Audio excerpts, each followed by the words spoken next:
né, sobre essa semana desastrosa, né, porque essa última semana foi realmente trágica, assim, foi uma sucessão de péssimas notícias, de ideias mofadas, velhas, como disse já e digo sempre, que nunca deram certo, não darão certo. Então vamos lá, alguns exemplos do que aconteceu essa semana. O Brasil voltou à Unasul, aí depois o Rodrigo e Renata, que são ligados à área da economia, vão poder falar um pouquinho sobre isso. A Unasul, basta dizer que foi criada pelo Hugo Chávez, só isso já indica que não é bom estar ali, né? E depois o Brasil, com a sua economia tão grande, não tem que estar num grupo como esse, que não serve para absolutamente nada. O Lula tirou 7 estatais do programa de privatizações, entre elas os Correios, né? Por que o Estado tem que se envolver em distribuição de correspondência, não tem que estar metido nisso de maneira alguma. Ele também atacou o marco do saneamento básico, facilitando a atuação de estatais que não cumprem metas. E o que a gente já teve de avanço, isso é comprovado, isso é um mundo real. Mais de 200 municípios já tiveram avanços, entre eles o Rio de Janeiro, inclusive, com os serviços privatizados, né, sendo tocados de saneamento básico, sendo tocados por empresas privadas. O Estado não tem capacidade de investimento, o Estado brasileiro não tem capacidade de investimento. O Lula também, sob a gestão dele, né, recorde de desmatamento na Amazônia e no Cerrado. A Odebrecht ganhou um contrato bilionário lá em Angola e agora tem o ministro de Minas e Energia, o Alexandre Silveira, em coletiva já está falando de novo em mudar a política de preços da Petrobras.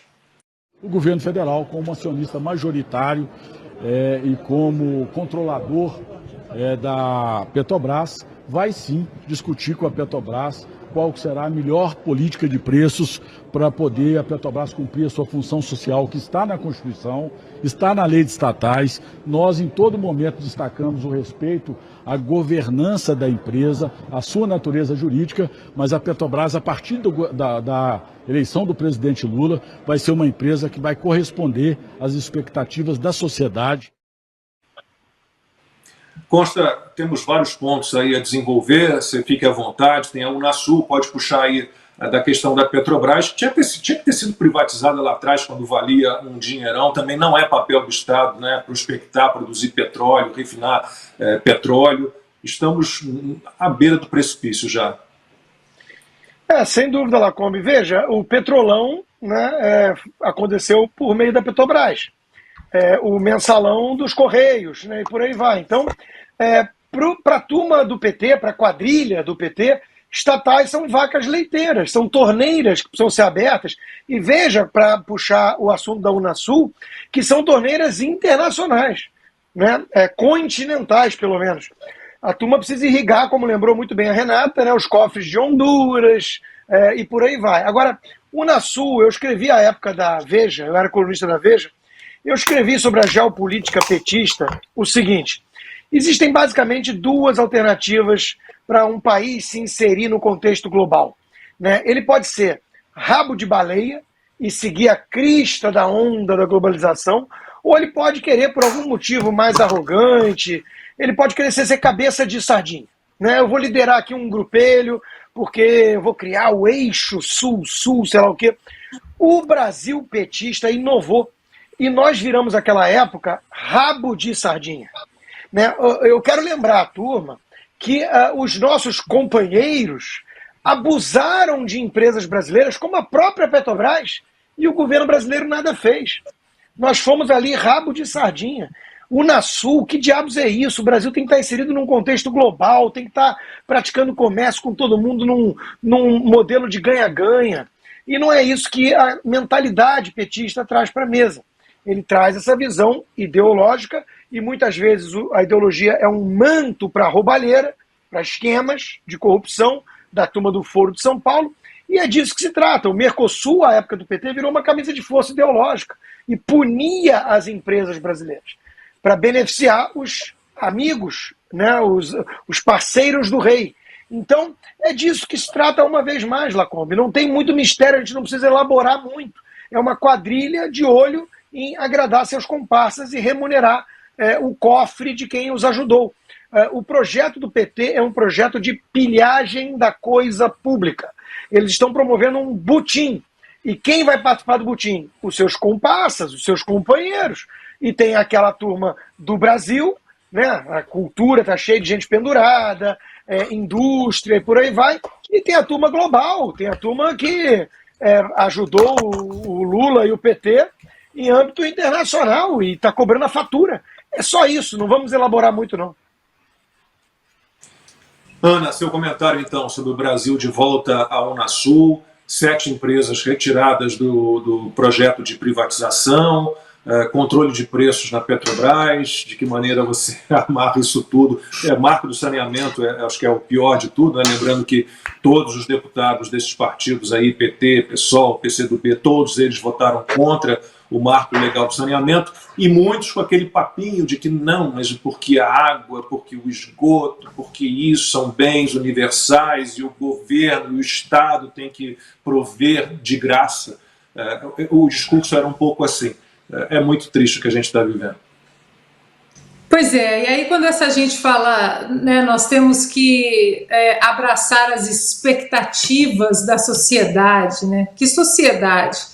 Mas essa conta, Lacombe, quem votou contra, o PT e seus satélites ali que votaram contra, a MP do saneamento básico, que agora atacam Campos Neto dia sim, outro também, que vão a Davos falar que no Brasil tem 122 milhões de famintos. Isso tudo aí é parte do jogo hipócrita, mentiroso, covarde dessa gente, né? De atacar o outro lado, sem sequer se ater aí aos números, aos fatos.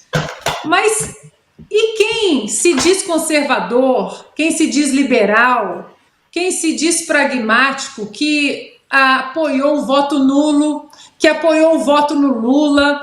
Ah, não, porque o Bolsonaro é muito sujinho. Ai, porque a estética do Donald Trump. Eu não posso falar eu não posso falar bem das políticas do Trump, porque o Trump não é um conservador, porque o Bolsonaro não é um conservador. Como se nós no Brasil, como se nós tivéssemos uma história com ícones como Thatcher, como Reagan, como Burke. Olha, nós estamos ainda despertando para um lado da história política, da direita atual política republicana, que nunca aconteceu.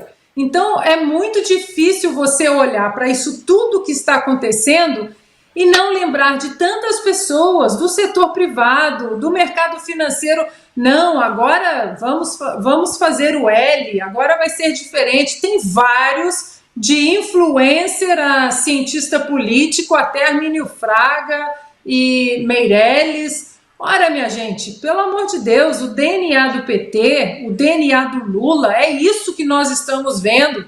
Eu vou repetir, eu tenho falado isso também, o Constantino hoje foi perfeito. Não existe estelionato eleitoral. Tudo isso, quem fez o L, como João Amoedo, por exemplo, que agora já está no Twitter todos os dias, né? Não, que absurdo, pelo amor de Deus, João Amoedo, né? Quem fez o L, quem pregou o voto nulo, tentando equiparar Bolsonaro, colocar Bolsonaro no mesmo patamar que Lula, essa conta é de vocês, porque essa conta vai chegar para todo mundo.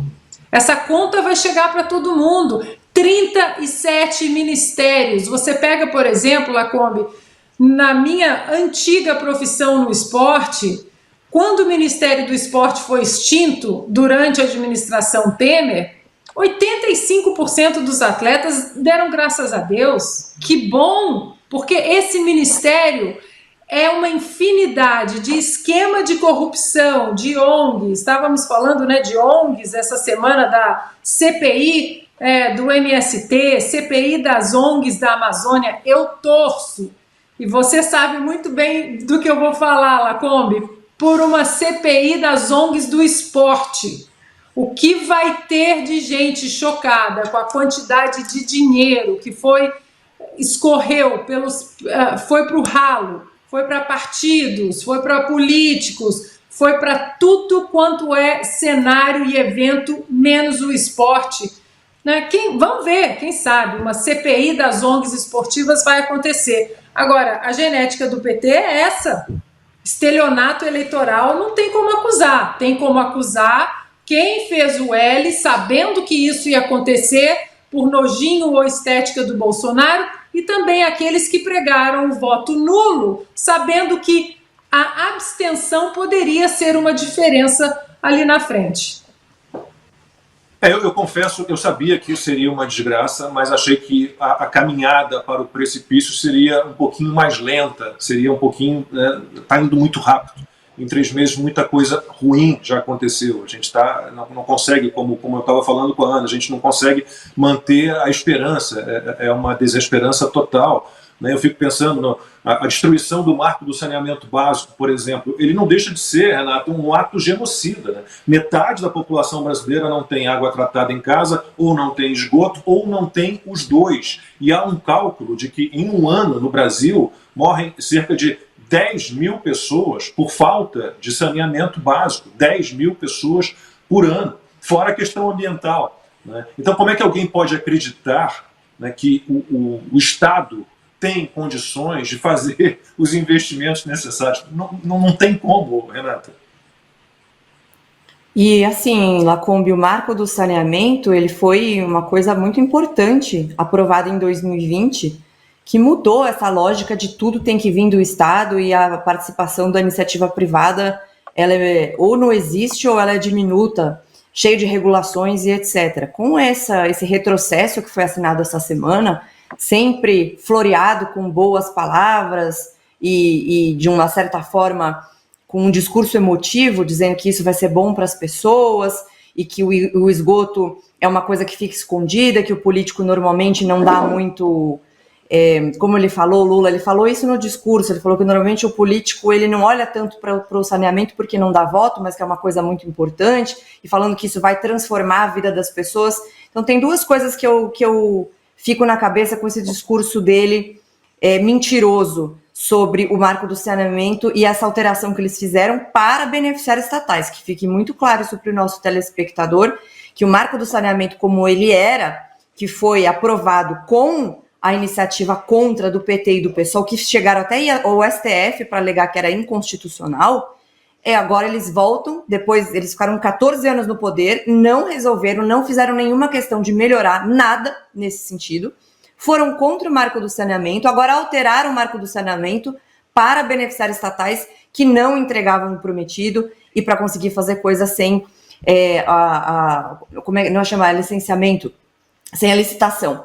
Então, primeira coisa, é contra as pessoas e é para benefício das estatais, sempre com o objetivo de fazer esse dinheiro jorrar na mão de quem tem que jorrar. E às vezes as pessoas têm uma percepção errada de que só a corrupção é um problema. Então você tem a corrupção, as garras do Estado indo para cima das estatais, os cargos políticos, esses desvios do dinheiro que acabam sendo muito prejudiciais para as pessoas, e acaba matando muita gente, e a gente não vê muitas vezes. Isso vai dentro da segurança pública, vai na questão do saneamento, vai no dinheiro que não chega para os hospitais, tem muitas nuances até chegar na ponta final e que vai matar pessoas ou deixá-las numa dificuldade muito grande, numa vida miserável. Mas o que mais é o problema do PT, além da corrupção, porque a corrupção megalomaníaca do PT, e eu já falo isso há muito tempo, ela não é nem para enriquecimento pessoal, não estou nem dizendo que isso que é o correto, mas... Vamos dizer que antigamente os políticos eles olhavam muito para si e para sua família. Eu vou ter um carguinho aqui, eu vou crescer, eu vou ganhar um dinheiro. Já está errado assim, mas o PT ele elevou a corrupção ao quadrado, ao cubo, a sei lá o quê, para que ele pudesse ter um projeto de poder e beneficiar os seus amigos da América Latina e da África e outros locais que, vamos lembrar, têm ditaduras na maioria das vezes, ou a liberdade é muito prejudicada, liberdade econômica e liberdade civil. Então, essa corrupção, ela é péssima, mas a má gestão, ela consegue ser ainda pior. Então, são 2 coisas que juntas fazem o que a gente chama em economia de tempestade perfeita, que, na verdade, é uma coisa péssima para as pessoas. E isso a gente não pode esquecer. Aí eu lembro, a Ana falou do Amoedo, o Amoedo me bloqueou no Twitter, porque eu vivo falando, Amoedo, você falou que ia fazer o L, votar no Lula, e agora fala assim... o discurso do Lula contra as privatizações não surpreende. Pô, mas estava lá fazendo L, né? Mesma coisa Ricardo, fui super gentil e falei, Ricardo Amorim, você foi num podcast, falou que a economia com Lula ia estar ok, e fez uma comparação só da parte econômica entre Lula e Bolsonaro, falando do Paulo Guedes. Ah, não, a economia do Lula vai estar ok. E a sua responsabilidade em relação aos teus telespectadores? Foi lá e me bloqueou porque eu falei que essa isenção, essa tentativa de comparação que não existe entre Bolsonaro e Lula, entre equipes técnicas de Bolsonaro e equipes ideológicas e políticas de Lula, essa equiparação vai nos custar muito caro, já está nos custando. E nunca é demais lembrar que o povo que falou que ia votar pela democracia, agora levou de presente volta da relação do Brasil com a Venezuela. Não assinamos, uma vergonha para o Brasil, não assinamos a declaração da ONU. Tudo bem que a ONU não serve para muita coisa, mas tinha uma declaração para condenar as ações do Daniel Ortega na Nicarágua, o Brasil não assinou. Voltou à Unasul, tinha 12 países, agora tem 5, justamente por conta do envolvimento da Venezuela, só sobrou Bolívia, Suriname, Guiana, então olha só o local que a gente está indo, e volta de relações ou de aproximação ideológica e política com China e outras ditaduras. Então, nada a se comemorar. E vem aí mais censura, né? A gente já vive sob censura e a gente vai ter mais censura, não vai ter como escapar.